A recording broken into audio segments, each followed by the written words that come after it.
Agustín es un monstruo, Agustín es un fenómeno de la naturaleza y de la gracia, es un prodigio asombroso que hace que cuando se acerca uno a él, se le estudia, se le lee, pues te deje desconcertado, sientas vértigo ante el hecho de que Dios, aun siendo omnipotente, en una sola persona, haya podido derramar tal torrentera de sabiduría en todos los órdenes. Sin Agustín, pues no tendríamos muchos otros santos padres posteriores y no tendríamos un Tomás de Aquino. Y la Santa Madre tiene su proceso en su conversión y en ese proceso pues entra lo que ya hemos dicho antes, lo del Cristo muy llagado y tal, pero tiene una parte no pequeña, la presencia, la intervención, el influjo de nuestro padre San Agustín, que es padre de todos porque tenemos más correa que San Agustín, ahí viene también. Bueno, pues se encuentra con las confesiones y llora. En este tiempo me dieron las confesiones de San Agustín, que parece el Señor lo ordenó, porque yo no las procuré ni nunca las había visto. Yo soy muy aficionada a San Agustín, porque el monasterio a donde estuve seglar era de su orden y también por haber sido pecador, que en los santos que después de serlo el Señor tornó así, hallaba yo mucho consuelo. Pareciéndome en ellos había de hallar ayuda y que como los había el Señor perdonado, podía hacer a mí. Algunas veces cuando he leído esto he pensado lo casquivana, lo frivolona que era la Santa María en su adolescencia, cuando no tuvo más remedio don Alonso que llevarla a Santa María de Gracia, por desgracia, ahora desaparecido. Y con aquella amistad que entabló con aquella mujer que debía ser una mujer de bandera, doña María de Briceño, y que estuvo allí el tiempo que estuvo, y tanto tiempo libre, y no tuvo la bendita curiosidad de leer las confesiones, que seguramente la Madre Briceño le recomendaría porque es que le venían muy bien, según el plan en que estaba aquella joven. Y dice ella, como es siempre tan sincerísima, yo no las procuré, ni nunca las había visto. Y esto a veces nos pasa, que el Señor nos espera en aquel punto de nuestra vida.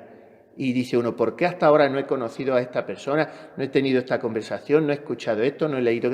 porque te hacía falta ahora. Y si lo hubieras leído hace 15 años, te había resbalado y entonces el Señor la esperaba con las confesiones.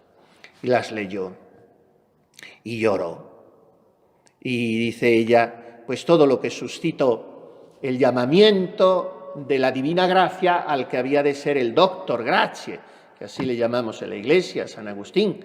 Cada doctor tiene un apellido. San Agustín es el doctor de la gracia, en contra de las herejías de Pelagio, el pelagianismo, esa herejía hoy tan recidiva, que parece que todo depende de las fuerzas del hombre y de las organizaciones humanas y de todo eso. Bueno, pues entonces el doctor de la gracia suscitó a través de la lectura de su obra la gracia de la conversión en Teresa de Ahumada, y ella siguió aquella voz. Hay párrafos verdaderamente estremecedores que si uno se encuentra en cierta sintonía psicológica con San Agustín, porque San Agustín tiene para todos, porque pasó en su vida por todos los momentos, situaciones, estados de ánimo, y entonces te golpean fuertemente porque te sientes identificado. Y él dice, por ejemplo, tenía un latín ciceroniano diáfano, era rétor, San Agustín, y juega mucho con las palabras, es un maestro. El leerlo en latín es un gozo porque es el juego que, claro, traducido no sale. Dice él, cada vez que dices cras, te haces cuervo. Claro, cras es una onomatopeya, el graznido del cuervo, cras, cras, cras. Y cras, en latín, como sabrán las ancianas de Israel, si es que se acuerdan de algo, pues significa mañana, mañana. Entonces, cada vez que dices mañana, te haces cuervo, te haces un ser desagradable, repugnante, un cuervo. Y él lo dijo muchas veces, cras, cras, cras. ¿Hasta cuándo? Dice, usquequo, lo dice mucho en las confesiones, usquequo, ¿hasta cuándo, Señor? Voy a decir mañana, mañana, mañana. ¿Por qué no ha de ser hoy y en esta misma hora? Y eso suena a la determinada determinación. Y entonces rompe, corta, rasga y da un paso adelante y se acabó. Hoy y en esta misma hora. San Agustín dice, tenía 30 años. ¿Y qué hacía? Y la Santa Madre tenía 39. Así es que a partir de ahí fue otra cosa. ¿Por qué? Porque se sabía pecadora, se reconocía pecadora, a los santos pecadores Dios los había llamado, ellos se habían vuelto y ya para siempre. Yo no. Una sola cosa me desconsolaba, que a ellos sola una vez los había el Señor llamado y no tornaban a caer, y a mí eran ya tantas que esto me fatigaba. Mas, considerando en el amor que me tenía, tornaba a animarme, que de su misericordia jamás desconfié. Qué maravilla esto. De mí muchas veces, pero dice paladinamente, de su misericordia jamás desconfié.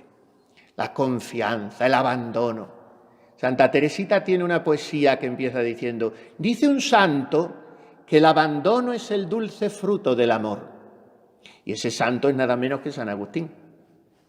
Pues la confianza es el fruto del amor. Por tanto, primer punto del influjo de San Agustín en la Santa Madre.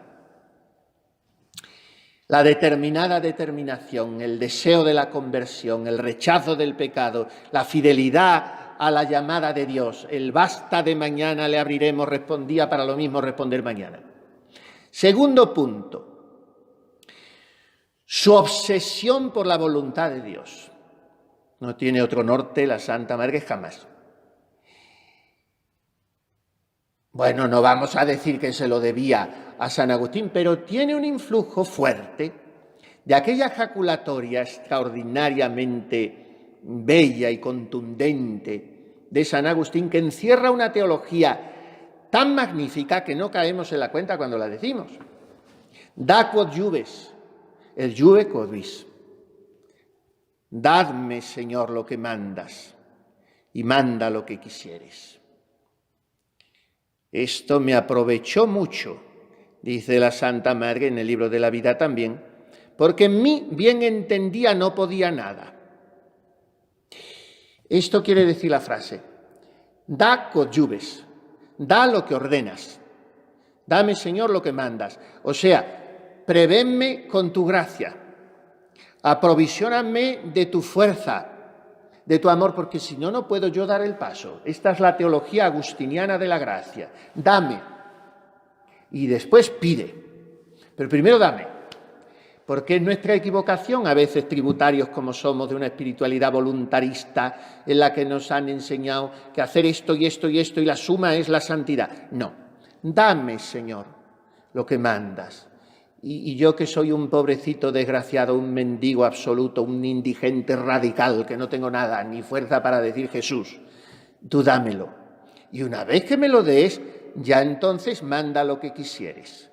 Y esta frase se da a la mano con aquella otra de San Agustín, que es pura teología de la gracia también. Deus, qui creavit te sine te, non salvavit tibi sine te. Dios que te creó sin ti, no te salvará sin ti. Pero primero te tiene que dar la gracia. Segundo punto del influjo de Agustín en Teresa. El deseo absoluto que campea como un estandarte sobre el corazón, en días claros o oscuros, en horas alegres o tristes, de cumplir la voluntad de Dios. Da quod iuves, et iuve quod vis. Y el tercer punto de la espiritualidad agustiniana, pues es el más definitorio, el más representativo, el que hemos cantado hoy o meditado o rezado también en los maitines. Sero te amavi, pulcritudo tam antiqua et tan nova. Ese es lo más álgido del libro de las confesiones. Qué tarde te amé, hermosura tan antigua y tan nueva.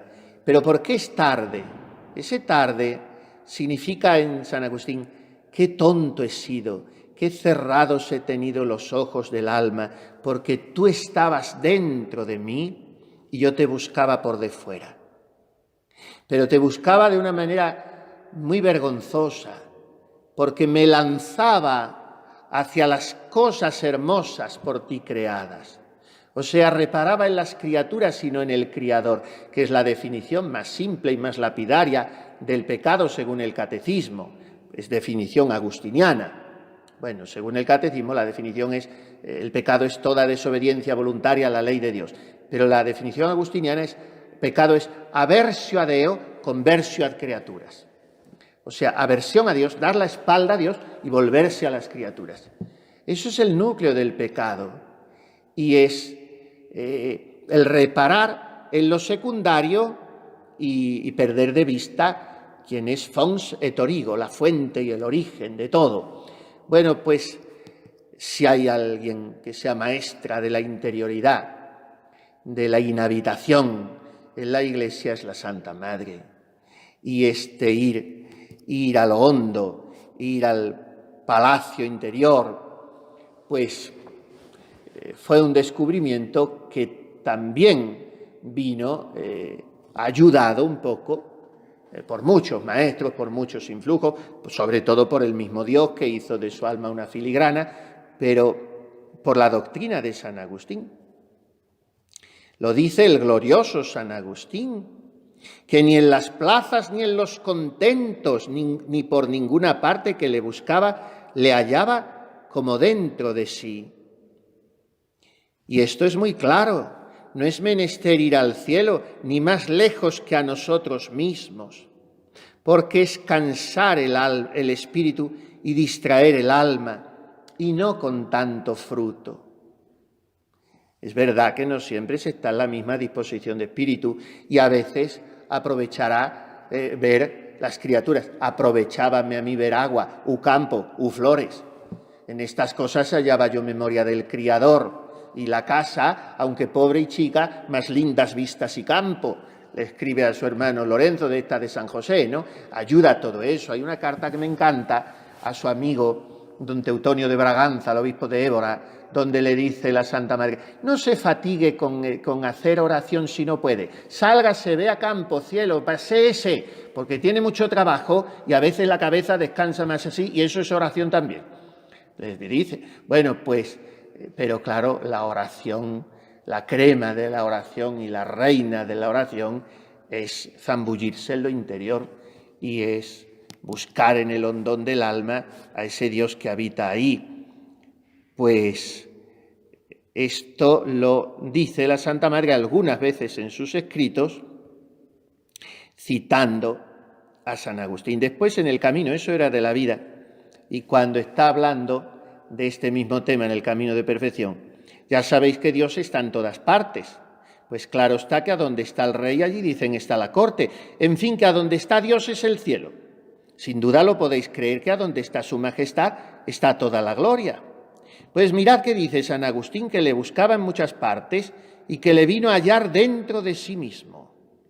¿Pensáis que importa poco para un alma derramada entender esta verdad y ver que no ha menester para hablar con su Padre eterno ir al cielo, ni para regalarse con él, ni ha menester hablar a voces? Por paso que hable está tan cerca que nos oirá. Ni ha menester alas para ir a buscarle, sino ponerse en soledad y mirarle dentro de sí, y no extrañarse de tan buen huésped, sino con gran humildad hablarle como a Padre, pedirle como a Padre, contarle para sus trabajos, pedirle remedio para ellos, entendiendo que no es digna de ser su hija. Hallarle dentro de sí. Es aquello que le respondió ella, tan precioso, ¿no?, al padre Pedro Ibáñez, cuando le preguntó, él que había apoyado tanto la fundación de esta casa, los inicios y la reforma de la Santa Madre, y que le dio aquel cartapacio de pliegos, de razones, pero que por la pobreza no entraba, y luego tuvo que ser un paisano mío, claro, San Pedro de Alcántara, quien con una cartita mucho más breve le dijo, vuestra reverencia es tonta, está consultando a quien no lo vive y no le van a entender. Ellos para razones jurídicas sí, pero para cosas de pobreza y aventuras de locas que quieren ser santas, no se meta en esos jardines porque no merece la pena. Y siga el portal de Belén y ya está. Bueno, pues ese Pedro Ibáñez, aquel dominico tan sesudo, al final de su vida, él decía, pero ¿cómo esta mujer que no para por todos los caminos de España y cuándo hará oración y cómo tendrá tiempos de esa vida interior? Y entonces se lo preguntó y dijo ella aquello tan precioso que luego su sobrina Teresita y no sé cuál más, es otra monja que me parece que se llama Constanza, no me acuerdo, lo dicen en los procesos, cuando ella le contesta al fraile aquel y lo dejaría sentado, claro. Imaginad una persona tan enamorada de otra que no se pudiera hallar un punto si lo que ama. Así estoy yo con nuestro Señor, regalándome con Él, hablando siempre de Él o con Él. Bueno, pues eso es imaginarle dentro de sí, no imaginarle, saberle dentro de sí. Y no en las criaturas, no en las criaturas. Porque es errar el tiro, lo dice en las cuartas moradas la Santa Madre. Hay que buscar a Dios en lo interior, que se halla mejor y más a nuestro provecho que en las criaturas, como dice San Agustín que le halló después de haberle buscado en muchas partes. Buscar a Dios en lo interior. Qué bonito aquella insistencia cuando en el primer capítulo de las séptimas moradas narra que para el matrimonio espiritual primero tiene lugar la visión intelectual de la Santísima Trinidad, después la visión imaginaria que tuvo ella comulgando aquí en la Encarnación, y dice, y se sienten las tres divinas personas, todas tres, un poder, un saber, un entender, un amor, en lo interior del alma, en lo muy, muy interior, en una cosa muy honda, que no sabe decir cómo es, porque no tiene letras, siente en sí estas divinas personas. Y algún editor le ha causado extrañeza esa redundancia tan reiterativa, y cuando ha ido a imprimir esa página, ha dicho, anda, esto es una errata, y hay obras por ahí de la Santa Madre que falta un muy, y no, el muy es de ella, en lo interior del alma, en lo muy, muy interior, en una cosa muy honda, que no sabe decir cómo es porque no tiene letras. Siente en sí estas divinas personas. Vamos a pedir eso de ir a lo muy, muy interior y de que no se han de desechar nuestras lágrimas. Son tiempos de llorar con el Señor, como si yo pudiese algo o fuese algo. Bueno, pues hay un versículo del Salmo que me hace mucha operación siempre cuando lo leo. Dice, recoge mis lágrimas en tu odre, Dios mío, pero que sean lágrimas que vengan de Él y vuelvan a Él, no que sean mías y tengan efecto boomerang y vengan a hacerme todavía más amargado.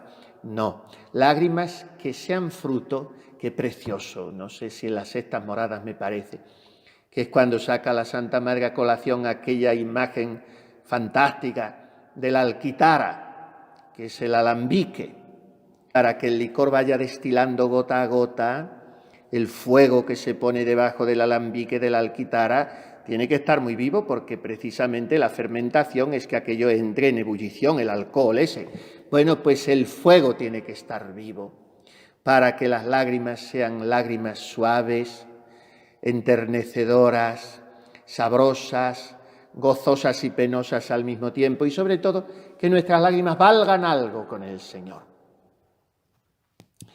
La Virgen Santísima lloró más y mejor que la Santa Madre y que ninguna otra criatura del mundo. Lo decimos en el Stabat Mater, se hace referencia preciosamente, quis est homo qui non fleret, matrem Christi si videret in tanto supplicio. ¿Qué hombre no lloraría si viera llorar a la Madre de Dios en tal suplicio? Pues pidamos a la Virgen esta gracia, la de que nuestras lágrimas sean verdaderamente expresivas, manifestativas de una oración fervorosa, y esto significa fervor, hervor, o sea, que hierva la alquitara, y que busquemos siempre el interior, vayamos al interior. Y estas dos enseñanzas que a través de Santa Mónica y San Agustín y pasando por la Santa Madre nos quiere dar el Señor a final de agosto, por medio de la liturgia, pues transformen un poco más nuestra vida según su divino querer.